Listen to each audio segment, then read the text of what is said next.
Bob, members of the Native Plant Society Taos chapter, thank you very much for extending an invitation to us. And thank you for such a great partnership over the years. We love Wednesdays.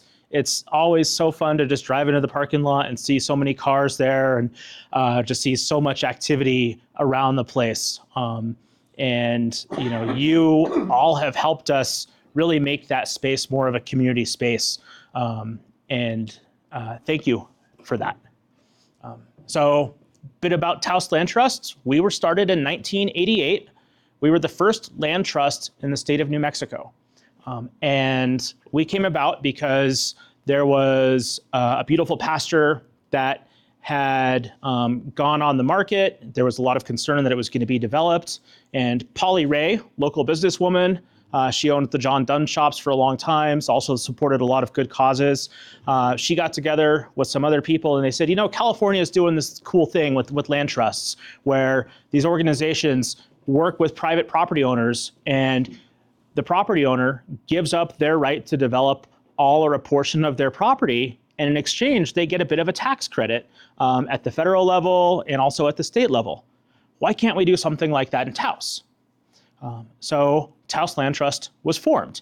And in 1991, we closed on our first conservation easement.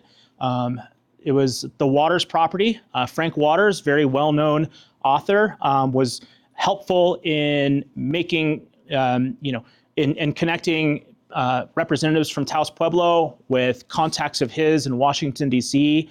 He and Mabel Dodge Lujan and a lot of others really helped open up some doors for Taos Pueblo to have conversations to get Blue Lake returned back to them, right? Mr. Waters wrote a book called The Man Who Killed the Deer, Man Who Shot the Deer. I always kind of mess up those two words in the title, but it really galvanized a lot of support across the country for the struggle of Taos Pueblo to regain its most sacred site that had been taken away by the Forest Service.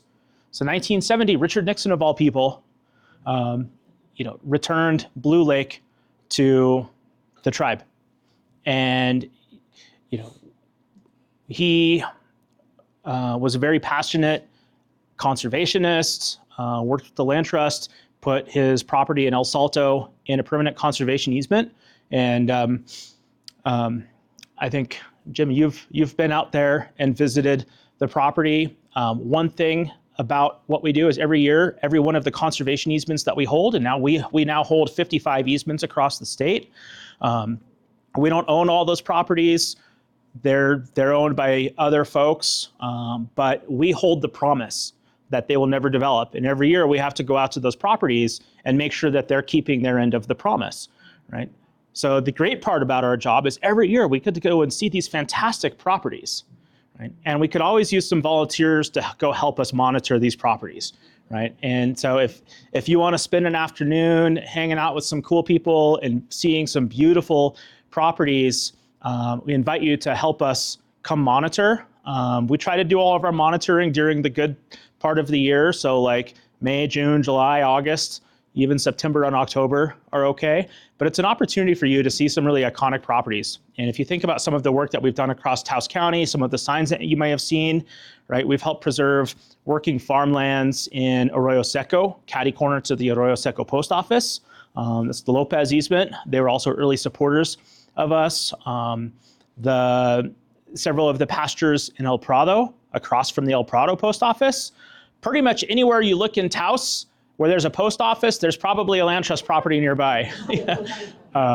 Including the Taos post office, because right around the corner from that, down Valverde, the Sunset Park is in a conservation easement, right? And that's the core of what we do. Like if we had to strip back every other activity, we would have to maintain the stewardship, because that is like, we're designed to be a forever organization, because land conservation easements are forever. And so we are still very active in stewardship. You might have heard we purchased a property a few months ago, and we'll talk more about that in a minute. And it's okay.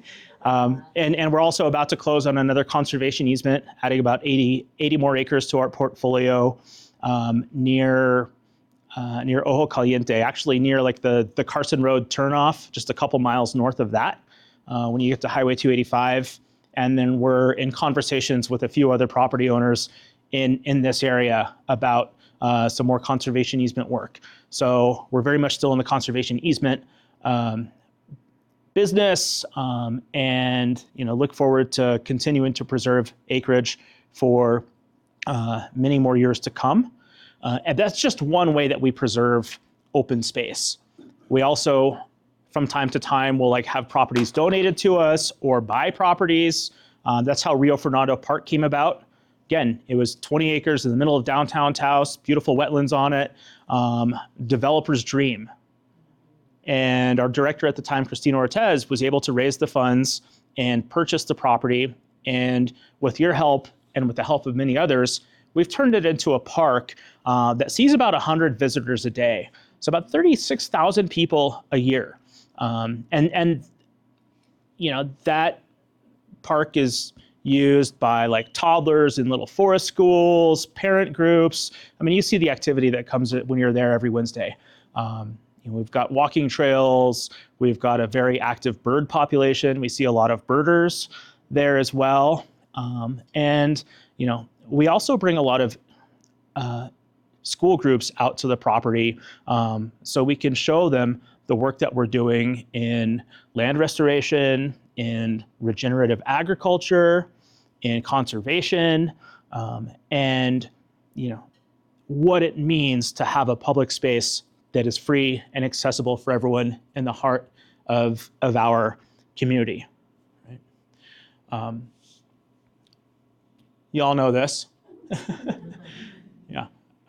Again, great partnership there. This is another park that we have, the Rio Hondo Fishing Park. It's in Valdez, off of the Rim Road. It's a 23-acre property. It is on a hillside, and there's a trail that goes down to about a quarter-mile stretch of the Rio Hondo. And there's some really good brown trout fishing in there, and also some native cutthroat trout can be found. So if you ever want to go fish, please go down there, help yourselves to the brown trout, but make sure to catch and release the Rio Grande cutthroat. Was that donated by Rumsfeld or? No, this was another woman who had the property and really liked our mission and donated to it. She wasn't really connected with Rumsfeld, but Rumsfeld's family does have a conservation easement with us. Yeah, one of the El Prado buffalo pastures, right across from his house. This is the latest acquisition, El Salto. This is 144 acres. So this is like the El Salto del Agua Land Association, and then there's a couple of private properties in between, and then this is like Pawasuki, Walking Road. I mean, you can see how developed this all is. At one point, this was all farmland. This was all ranch land, and there would be one house owned by a family, and they would work that land, and bit by bit, it's been subdivided and sold off. And this is one of the last remaining tracts of public land, of land for sale up there. And it had been plotted out for about 13 homes, right? And these were gonna be like multi-million-dollar second homes. We were approached in 2024 by one of the neighbors asking us if we'd be interested in taking on this as a project. And I was about 6 weeks into the job and said, sure, let's do it.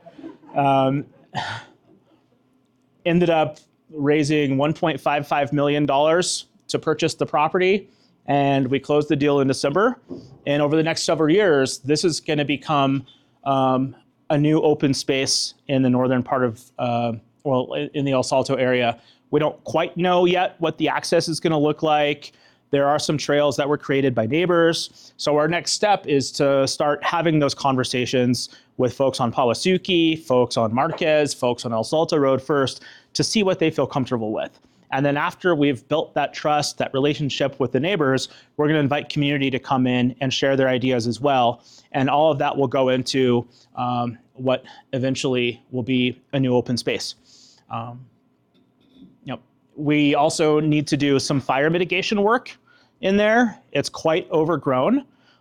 And both sides of really all around our property, there's been work done to remove a lot of fire fuels over the last few years. El Salto del Agua's done a lot of work.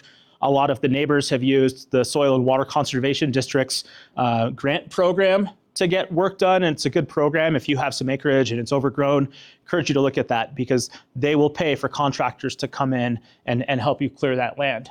And then just above us is Carson National Forest. That's Wheeler Peak Wilderness. There's been some work done in the Rio Hondo, right? And this is all eventually going to tie into a region-wide fire break. So J.R. Logan, another great land manager in the county, he's in charge of the county's wildfire efforts. For about 10 years, we've been in like the fire community, we've been working to create this fire break that could slow down the spread of a fire when it starts here, so that we can buy time for Ski Valley to evacuate, buy time for neighbors in El Salto, Arroyo Seco to evacuate. And all of this work had happened around us except for this one piece. And about 6 years ago, when I was still working at Rocky Mountain Youth Corps, J.R. Logan and I were putting together a project on this side, and we were looking at this piece which was owned by Tom Morrell. He was a big developer back in the day in Taos. And we were like, man, how can we get a hold of him and see if we can get some work on this property? Never were successful in that until we reached out and said, hey, we have some money, we'd like to buy your property. And now that we have it, we're able to complete this region-wide fire break by really treating only about 40 acres out of the 144. And we're not talking like clear cutting, we're not talking equipment, we're talking about like prioritizing the old growth ponderosas that are still in there, removing some of the smaller diameter, like smaller than 6 inches, juniper and pinyon pine that have grown up right underneath the ponderosa. And when a fire happens, those trees go up first, and then because they're right underneath these ponderosa, they catch the ponderosa, and then all of a sudden you have a crown fire, and we have what we see now just east of us in Mora. So we're trying to prevent that with some smart thinning, and our youth crews are going to be starting that work this summer. We'll be partnering with Rocky Mountain Youth Corps as well, and the materials that we remove, we're going to leave for community.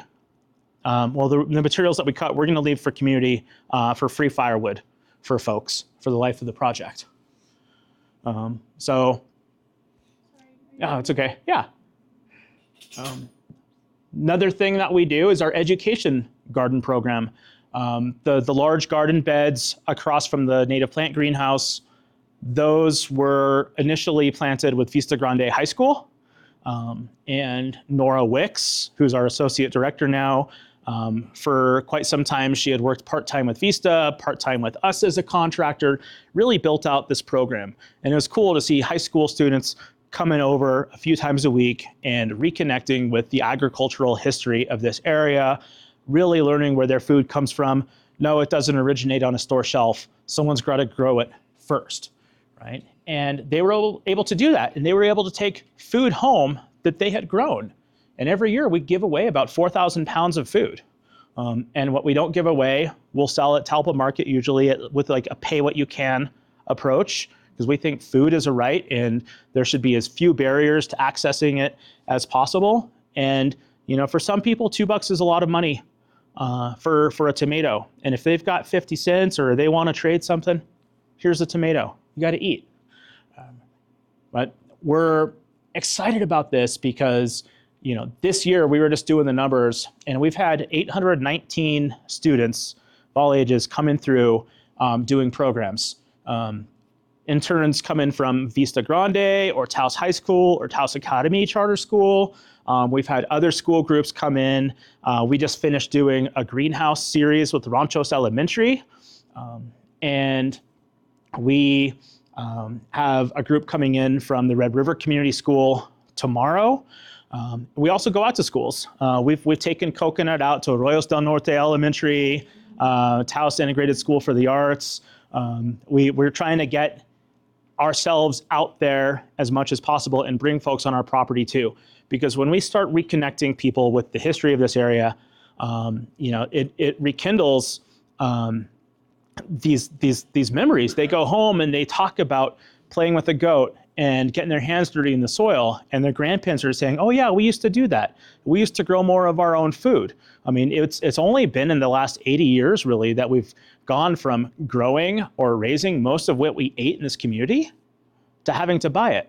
And in that same 80 years, we've gone from like feeling all right, like we can feed ourselves, to feeling really stressed with the market economy, right? So in a roundabout way, the work that we are doing is to try to shift that paradigm back to how it used to be, to where we were more resilient, more sustainable as families, as a community. Along the way, we hope that we are inspiring these young people coming through our property, coming through our programs, in a way that makes them want to think about careers in agriculture or careers in conservation, to be the next stewards of this land that takes care of us when we take care of it, to be the next Avery, to be the next me, because someone's got to run the land trust 100 years, 50 years down the road, and continue on these stewardship traditions. So these are members of our current intern cohort. They come a couple days a week and are helping to care for the goats. They're helping to get our garden beds ready. They're helping to facilitate classes with even younger people. So we've got, people in their teens and sometimes early 20s mentoring younger children about land, about conservation, about stewardship. Here they are in one of our turkey tractors. So we've got 7 turkeys right now. They're hanging out in one of our bathrooms in the office. When they're big enough, they're going to be in these turkey tractors on wheels, and we can move them around the property. And each turkey will eat about a pound of grasshoppers a day. And we all know what the grasshopper situation is like at Rio Fernando Park, right? And because we're a preserve, we're not going to use any sort of chemicals. So we're using an integrated pest management strategy, with the turkeys managing bugs, the goats managing the noxious weeds. Like, these guys love horticress and they love Siberian elm, and they'll even eat some of the smaller Russian olive. And we're trying to train them to eat the thistle too. Yeah. So, this is our first year having our own herd of goats. Last year, we rented a herd of goats from a woman named Sophia Greenberg, who has Chamisa Goat Works, and she's been great. She's been coming in and consulting with us on how to train the goats for fencing, how to get them trained up for thistle. So it's a really good partnership. Let's see, oh yeah, that's Sweetie. That's Mama Goat. And this guy's Oliver. You've seen him. He can be a bit stubborn at times. Yeah, but there they are munching away on some elm. And this is cool. This just happened in the last few days. All right, so this was like the middle section of the large garden. And this is after about 3 days, really about 14, 15 hours total of the goats in this area. They've pretty much cleared away all of the weeds, right? They're dropping their manure along the way. And our next step is to go in and put some more compost down, broad fork it, and then these beds are pretty much ready to go. But this is the goats. This is the goats. I took this picture on Monday, and this is a picture that we took yesterday or today? Yeah.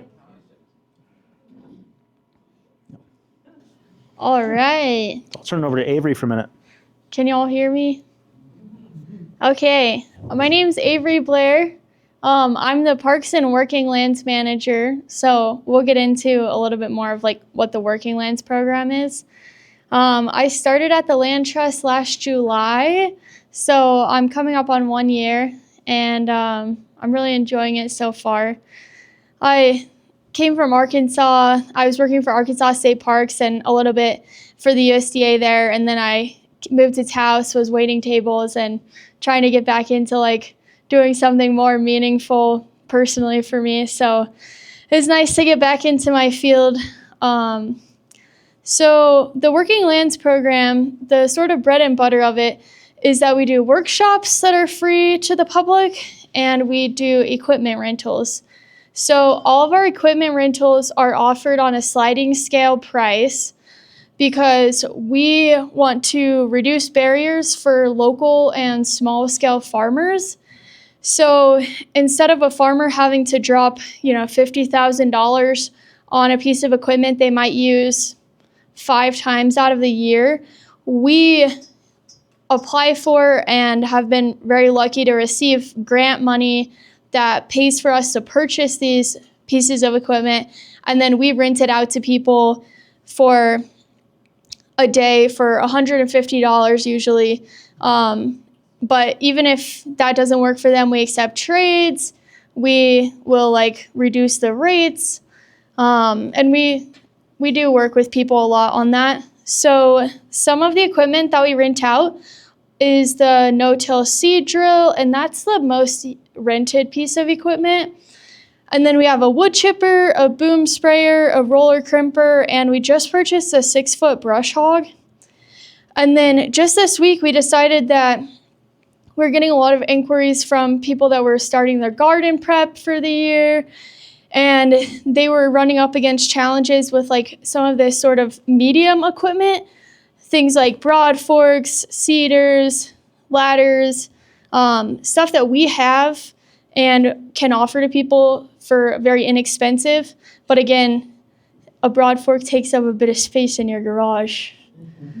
And yeah, people might not want to drop a couple $100s on something that they're only going to use twice a year. So that is the equipment rentals. There's me on the tractor, breaking barriers for young females. I know, I love whenever I'm driving the tractor on and I see a little girl, I'm like, yeah, I'm a woman and I'm driving a tractor. You can do it too. Yeah, I always text my grandpa pictures. So on the left here, we see the cedar. It's 9 feet wide. It's like a no-till seed drill. So we try to promote healthy soil principles. And one of those is reducing tillage because it maintains the natural soil structure and the microorganism climate. So we rent out the cedar quite a bit. We usually have about 20 to 30 people using this equipment per year. And they usually work on their land all around Taos County and the surrounding counties because this one can be pulled by a truck. Here's the roller crimper. And then we also offer some pretty cool free public workshops. Some of y'all have probably attended some of these. I see a lot of familiar faces. Catherine, always a familiar face. So on the left here, we have a picture from Paul Brian Jones's recent arborist workshop talking about how to keep your trees alive in drought conditions and how to sort of maintain your trees with as the climate changes. And that one was offered free to the public. And then on the right-hand side, we have Tobias Duncan. He is super awesome. He's taught me a lot about how to use the equipment that we have. My background was in science more than agriculture, so he's been a super great resource.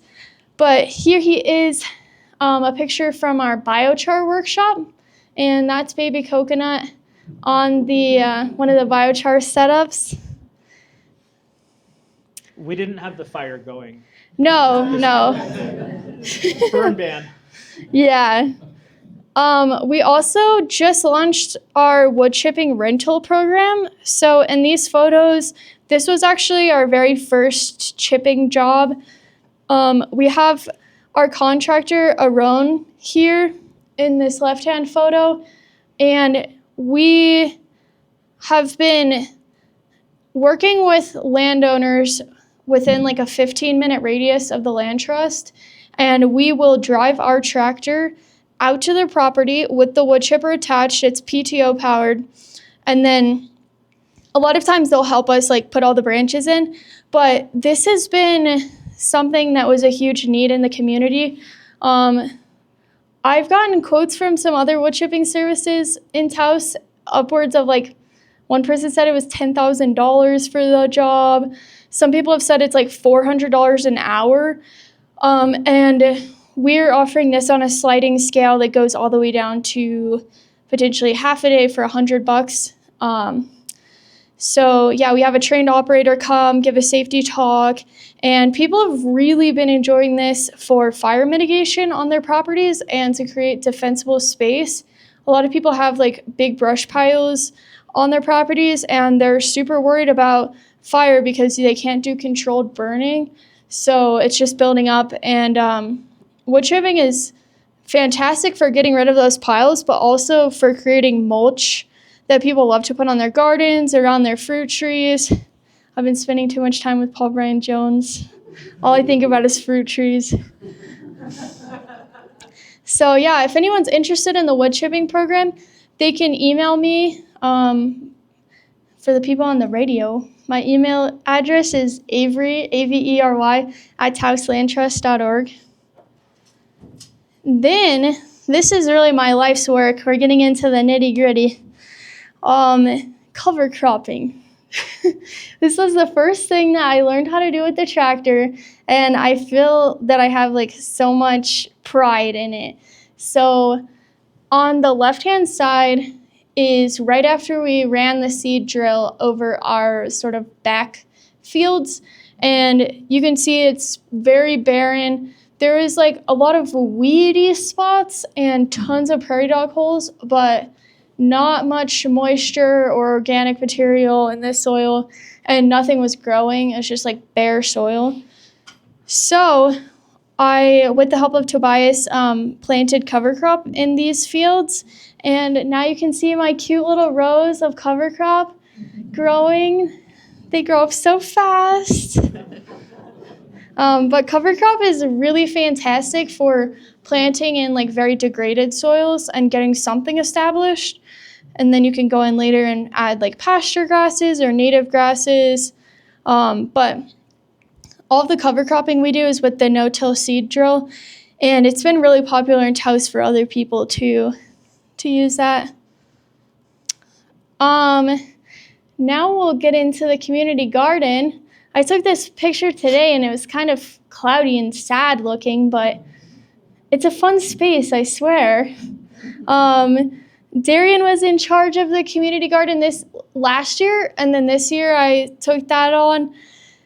We expanded this year from 20 plots in one garden space to opening up a second garden space, and we now have 35 plots. We also were able to, with the help of some interns and our contractor, Aaron, build 2 of these raised beds. The picture looks kind of wonky, but the beds are 12 feet by 4 feet. So the point of these was to be able to have community gardeners in the space that are mobility challenged. And that could be either someone in a wheelchair or somebody that has a hard time getting down on the ground, getting back up, or bending over. So somebody could sit in a chair and garden in these raised beds. So I feel really proud of those. They came together nicely. And then we also opened up some of our garden beds in the educational gardens. So we have 4 gardeners working in those 50-foot beds. All the plots are $20, and people obviously get to keep everything they grow. And then we offer like fun little hangout events, some workshops, free seed, sometimes free starts. So it's been a success this year. We've filled up all the plots, but keep an eye out for next year. All right, moving right along, we got some funding from WERI, which stands for The New Mexico Water Resiliency and Research Institute. I did not apply for the grant, but I appreciate it. That's why I don't know what it stands for. So we were able to purchase 2 of these 2,500-gallon water tanks, new gutters, and to have them installed. We improved a bunch of our irrigation systems to make them more efficient. And we also are working on an acequia sprinkler system, basically to improve, instead of doing flood irrigation and all of the water going into the first 4 prairie dog holes that it finds, we are putting together a system that like pumps water into some sprinklers, and we're able to like better disperse it. And that water is going to be watering those cover crop fields that you guys saw in the other photos. So even after our very first rain, it was a pretty light rain, I stood on a ladder. Don't tell anybody, OSHA. I stood on a ladder and I put a measuring tape and I attached a rock to the bottom of it, and I put it in the top of this tank, and I measured how much water was in the tank, and it was only 6 inches of water. But then I did some math, and it took a long time because I haven't done math like that since like 8th grade. And it turned out that between the 2 tanks, we had like almost 300 gallons of water stored after like one light rain. I did not get on the ladder again for this presentation to see how much water is in there, but I think it's probably about a fifth of the way full.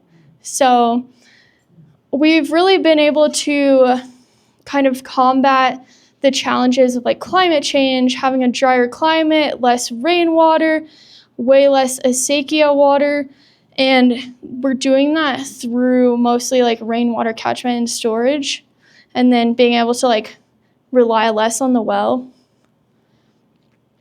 So I'm sure you guys are all excited to come out and hang out with us after this. We are offering volunteer Mondays from noon to 4. Don't worry, I will not make you put together a greenhouse.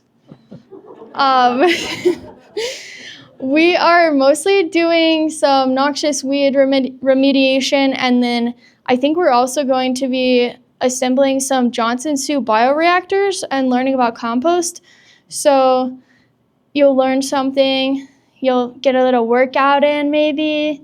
So yeah, we have volunteering on Mondays, every Monday. And then we also have a food scrap system where we take food scraps, like not really greasy stuff or bones, but we take food scraps and then we put them into our compost. So if you want to come pick up like an ACE bucket and then you can drop it off, that's one of the things that we rely on the community for. We also always take donations. And then if you want to be added to our newsletter or like our volunteer list, I put a clipboard up there at the front to do that. Or again, people in the radio, you can email me. Avery@teslaandtrust.org. We will be accepting questions, and then we have a wonderful artist in residence, Carol, who will be speaking. So yeah, Darien, if you want to come up and you guys could ask us some questions, but don't be mean. Yes. I haven't been in that back area for quite a while, and since you did the cover crops, but what's the challenge with the prairie dogs in that area when you're trying to work it? Do they really disturb what you've planted? And I feel like, well, when you're on the tractor, they make these really big holes, and sometimes you don't see them, and you're scared that the tractor's gonna flip over. As far as the prairie dogs, they're just super destructive. I don't know if they really eat the seed, but Darien, do you know? Yeah. The challenge that we're seeing is like a lot of the acequia water has been flowing down into those holes, and then also like in the education gardens, the prairie dogs were getting into the food. Last year, they ate about $4,000 worth of Wow. food in the gardens. It's very good. Have you gone to the county, because they have some prairie dog guru people, and they can help with some mitigation of prairie dogs. We did that over at the public library a few years ago because they were coming into little gardens we grew there. And there's some programs that the county can help with. Yeah, Will Jerimko Wright at the Extension Office has been helpful in connecting us with USDA. We've gotten some carbon monoxide cartridges, and we're not like trying to get rid of all the prairie dogs, right? We understand that there's they do provide food for the hawks and the snakes, and we're just really concentrating our efforts around the immediate garden area when we do our treatments, and we're hoping that the red-tailed hawks and the golden eagles that we see on the property frequently will be a bit more encouraged to eat some more prairie dogs. And then if anyone has a bull snake that they need to rehome anywhere, we'll happily take a couple of bull snakes on the property. Yes? What's the expected age lifespan of the goats? And are you going to be breeding? Or, yeah. Yeah, we have our hands full with 7, and we're not planning to breed. All of the male goats are castrated, and then the lifespan is about 15 to 20 years. So we're going to care for them as long as we can. And Coconut here, he's about 4 months old. He was a runt. We ended up with surprise goats.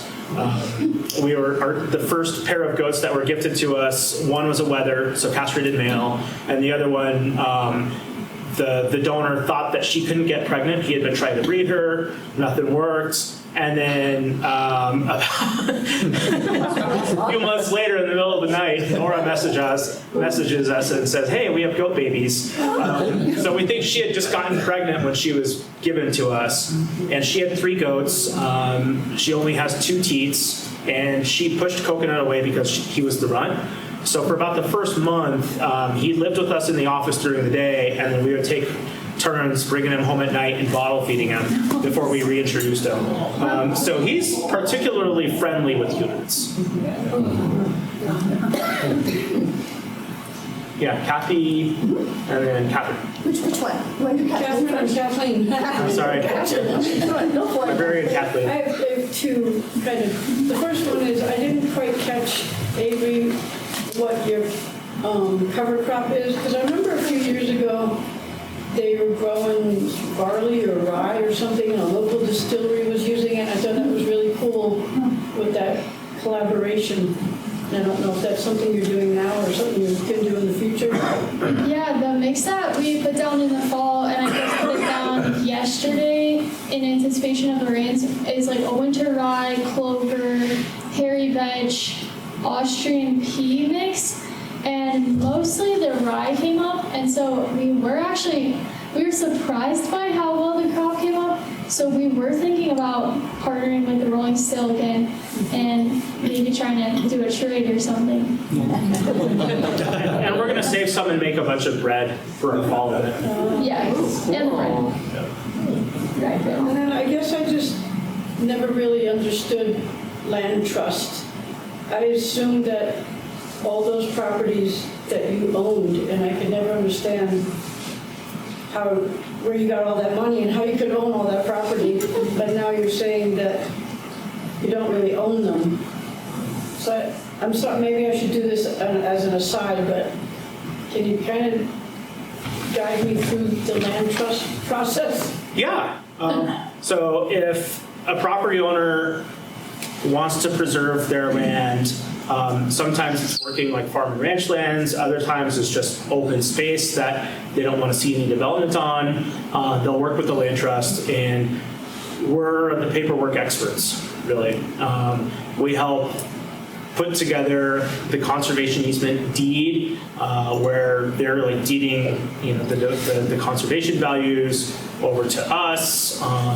We put that paperwork together. We help them put together the application that goes to the state for the state tax credits that are available, and we help coordinate like the surveys and the appraisals and mineral studies that are needed on these properties to put the transaction together. And then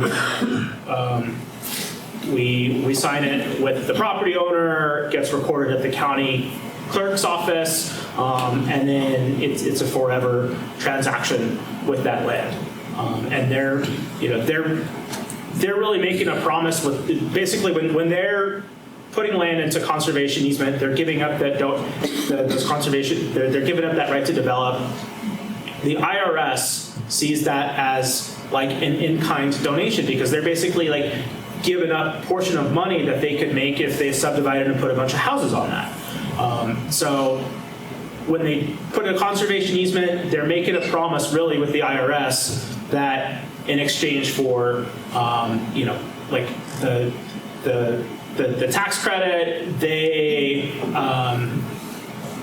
won't develop that property, and then we are really like the ones who make sure that they are keeping that promise with the IRS. So if we go to a property and we see that something is built where it shouldn't be built, we will enforce that if we have to. And sometimes that's just working with the property owner, figuring out when they can take that down. Other times we've had to take owners to court because regardless of the owner, the easement on that property holds. So sometimes with like successor owners, 2 or 3 owners later, we run into problems. We have an easement where the successor owner was like really into the sovereign citizen mindset where they signed everything in red ink and they didn't think American laws applied to them and they could do whatever with the easement. We had to take them to court to enforce the easement because they were like, when we would show up to monitor, they were literally like showing up with shotguns and daring us to try to step onto the property. We have a legal right to access that property once a year to monitor it. So we had to take them to court. The easement was recognized. They ended up skipping town, and then we were able to get, we were ultimately able to like recoup the cost of the money that we spent because we put a lien on the property, and then someone came in and purchased it who was much more friendly towards the land trust idea. Yeah. And do you have you said all over the state, and I thought it was a Taos land trust. So do you have like a geographic region that you work within? Yeah. So now mostly we're focused around areas like north of Santa Fe and east and west to like the Colorado state line. But originally, because we were the only land trust in the state, like we had easements down in the Corrales area. We had a few in the Corrales area, and we had some like Colfax County, east, west, north, and south. And then other land trusts have stood up, and they've started working on different areas too. And we all work together really well. So like, someone calls Santa Fe Conservation Trust, says, hey, I have this property in Taos. Santa Fe is going to say, hey, well, you should talk to the land trust first, and we'll do the same thing. And sometimes like it makes more sense for another land trust to take it because they're able to develop like the better relationship with the landowner. They have more capacity at the time to take on that project. So we work well like that. We also stood up another land trust in the state, New Mexico Land Conservancy. They've got about 900,000 acres in their portfolio. A lot of Ted Turner's properties are held by them. We stood them up. We helped establish like their board, helped establish their policies, transferred over 6 of our easements from our portfolio to theirs. They could get going, and they've come a long way. Thanks, Darien. Yeah. Is there a minimum size for property that you would accept? No, I mean, our smallest easement right now is 1 acre. And if someone is really adamant about protecting like that 1 acre. We'll work on that. But we also have to be really honest about the cost, because it can cost about 50, 60, sometimes even like more than that, thousands of dollars between the appraiser fees, the survey fees, the money that has to go to the land trust. So we can put that into an endowment account that we draw from every year a little bit. It does cost a lot of money. And, you know, sometimes with properties that small, the way the numbers work out between the donated value, like the amount of money that they are essentially giving up those development rights and what they can get back in the tax credit, it doesn't make it even for them. But if they're passionate, we'll work with them. And you know, other times like they want to conserve the land, but it just doesn't make the financial sense for them. So, you know, we're working with the other land trusts in the state right now to improve the state tax credit system to make it more financially viable for folks, and potentially even like not just give them like a tax credit for their income taxes, but also like that they can apply towards their own taxes or sell at an open market, but also like maybe get a tax refund from the state, so a check back. So we're trying to change the state law to do that, to make it more accessible for a lot of the like smaller acreage, lower income, land rich folks that also want to preserve land. Catherine, you I just have a quick question that's very mundane. If we are pruning and doing all sorts of things in the garden, I know you don't want us to just give it to the goats, right? Because you want to check it. So where do we put that? Like say we had more crust in buckets. They'll eat it. Yeah. They just really don't like the hound's tongue. Right, but that's what I'm saying. Do we put, rather than just give it straight to them, we would put it in some locale someplace, right? You're gonna, Toss it over the fence. I don't want to give them something they, get sick on. So like Cory crust, obviously, I guess if they don't want it, they just won't eat it. We won't Yeah. just leave it. But if it's the white fins, it's electric, and we've all touched it on accident. And it falls shot. It works. Right, yeah, I know about that. So I can just leave it right on by the outside of the pen or something. Yeah. Because I know there's different ones for different things. So most of it is the rough stuff we keep in that big side area, right? So, but I can just put it closer to the goat area. Do you have pumps to get the water out of those huge catchments? We did buy a couple pumps. The grant gave us some money for that. How much were those tanks? I think they were, 5,000 total. yeah, something like that. I think they were like 4,000 or 5,000. Yeah, it's about $1 a gallon For each or about? for both. So like 2,500 a tank. That included delivery though. Yeah, we bought them from SantaFeRainBarrels.com. Not sponsored, but could be. Awesome, just thank you. Yeah. I'd like to welcome up Carol Padberg, who's going to share her exciting project with Rio Fernando Park.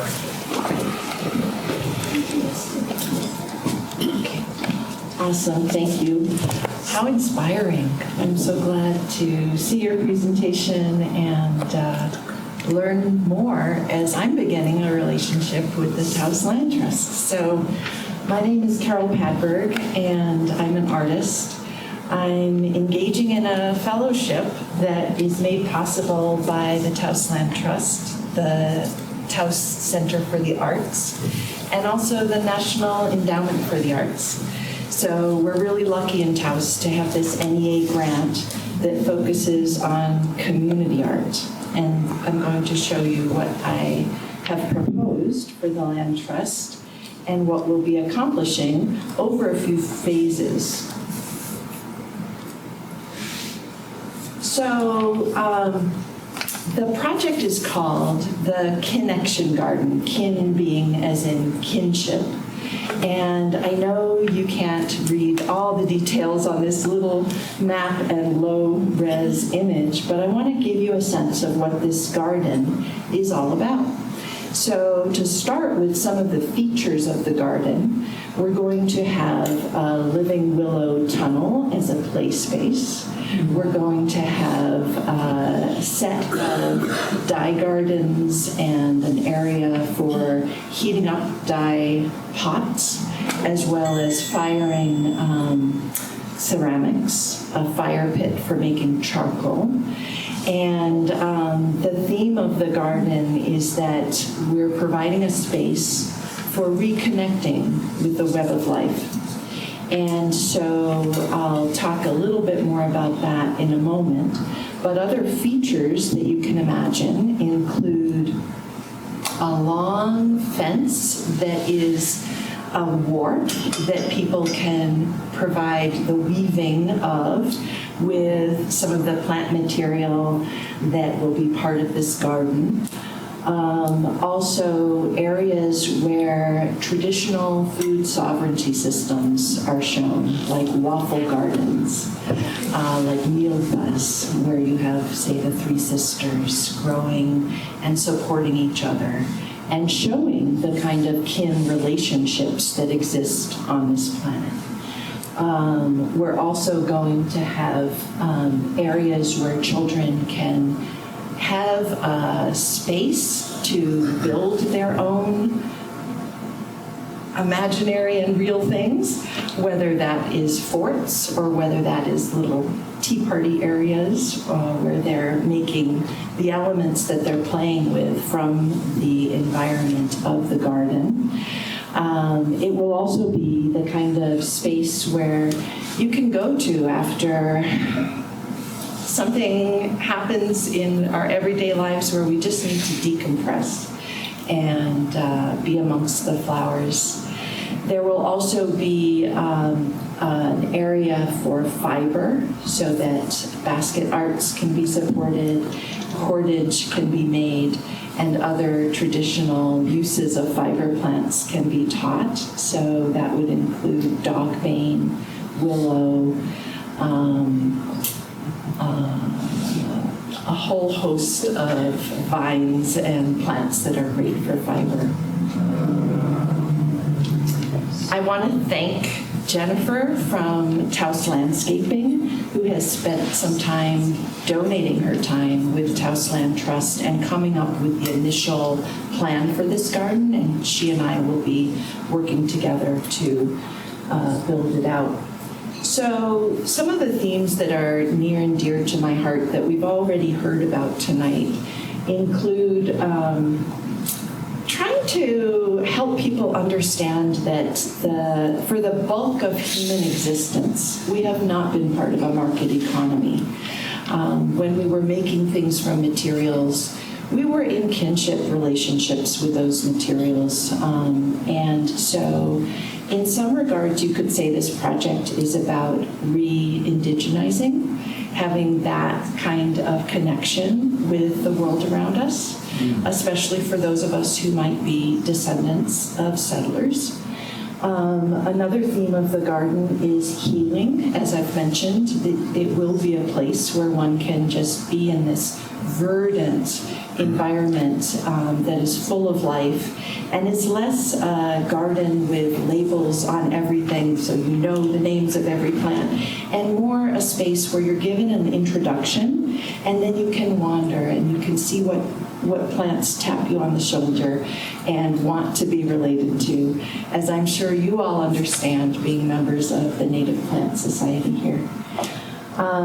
We've talked a little bit about the play space, but a big theme of this garden is that every person has this right to understand through experience the natural world around them. And so in some of the early brainstorming sessions at the Taos Land Trust, a real focus was put upon providing a space for children to begin that lifelong relationship with the natural world. And then there's going to be a ton of skill shares going on where people who know how to do a thing, like maybe you know how to make cordage from dogbane, you can teach it or you can show up to learn it. I'm going to give you a little background on myself because not everyone is aware of ecological community arts. And so this is a topic that's really important to me as an artist and as an educator. And in the past, I've done a lot of work collaborating with oyster mushrooms. And so these are, you can see on the left here, a woven form on somebody's forearm that is sprouting oyster mushrooms. And I've done work with this type of mushroom. They're very charismatic. They're flower-like. They want to be related to. And workshops like this, where people got to handle and put on some of these woven wearable mycelial textiles, remind us that we're not individual biological individuals, I should say. We are a family of beings as humans. We are holobionts, you could say, and we can't digest our food without the microbiome and microbiome in our guts. We can't have good mental health without an understanding of keeping that multi-species family in good health that's within our body. And in this way, we can really start to understand this web of life idea because it's happening within our bodies. And I think that that's really interesting as an artist. And these woven mycelial sculptures are really good at bringing that idea to the fore. A lot of images here. On the left is a project I did in 2016, which was to make a 1,000 square foot bioquilt that generated soil. And so this was part of a land arts biennial. And so the image on the top left corner is the actual quilt from a drone point of view. And then what I was really interested in is as the soil was created through sheet mulching under the fabric, there was a whole burst of fungal activity that wove into the textiles. And that's what those details show. And that is what got me thinking about weaving with mushrooms.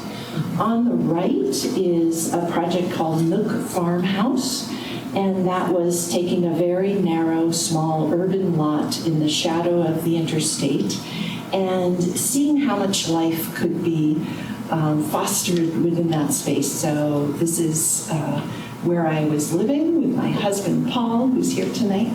And we kept bees, we had a dye garden, we had an herbal medicine garden, we grew food, we had chickens, and it was all about depaving, fostering soil health, and really bringing that space back to life. And on the upper left, you might not be able to discern it, but I had a woven fedge, which was a living willow fence.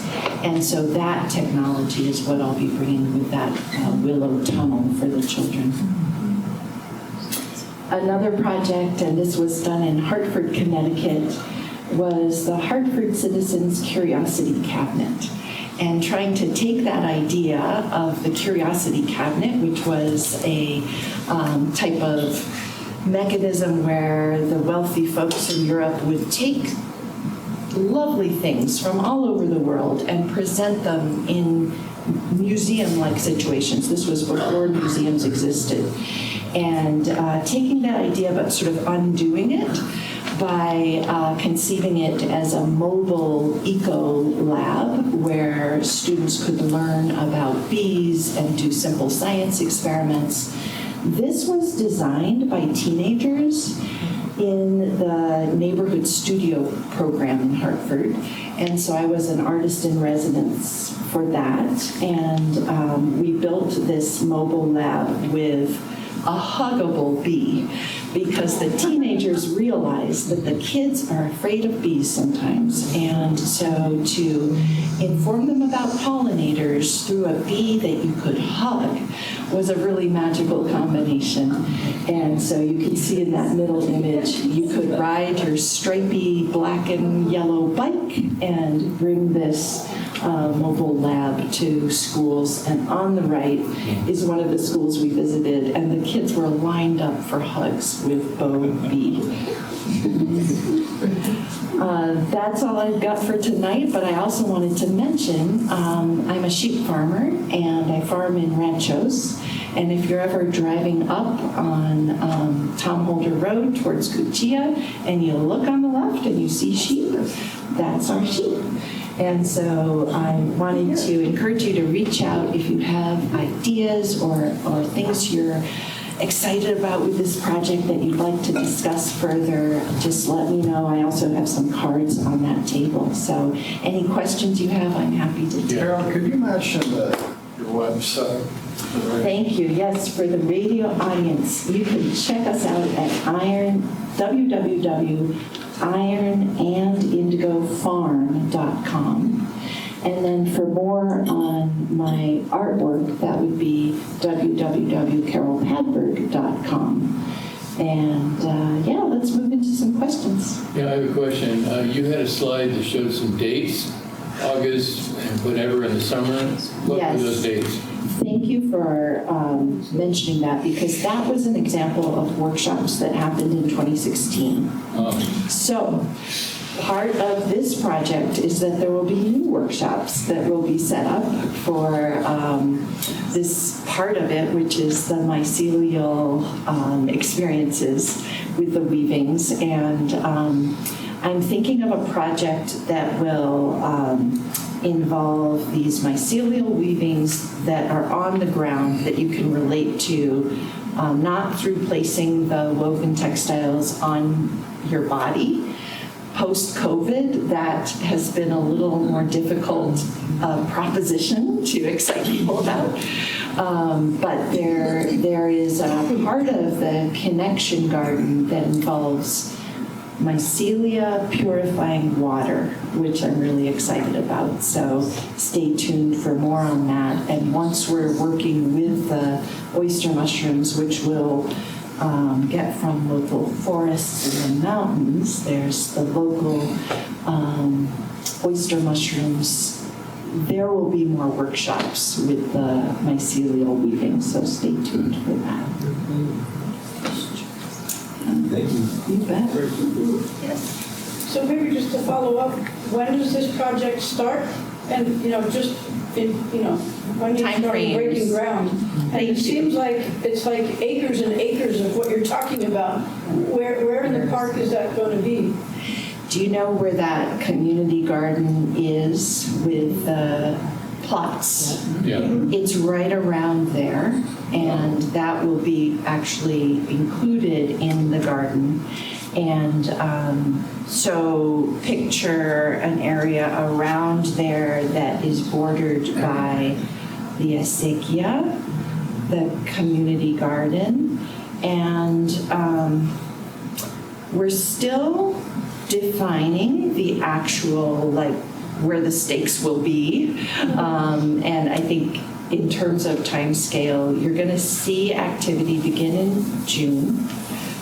The activity has already begun with the 55 flats of dye plants I have growing at home. But in terms of the land trust, and not all of them are for this project, but a lot of them are, in terms of this project, we will be doing phase 1 over this growing season, and then we've applied for funding with additional funders for phase 2 for next growing season. So for this growing season, we want to get the hardscaping in, the dye garden, some of these areas for activities like the basketry area and the fire pit area, and the willow tunnel will certainly be part of this first phase as well. And then for the second phase, it will be more of the advanced playscape type of environments that we'll save spaces for, but Playscape design is a craft unto itself with the safety considerations and material considerations. So for that, we're continuing to fundraise. All right, well, thank you very much. Thank you.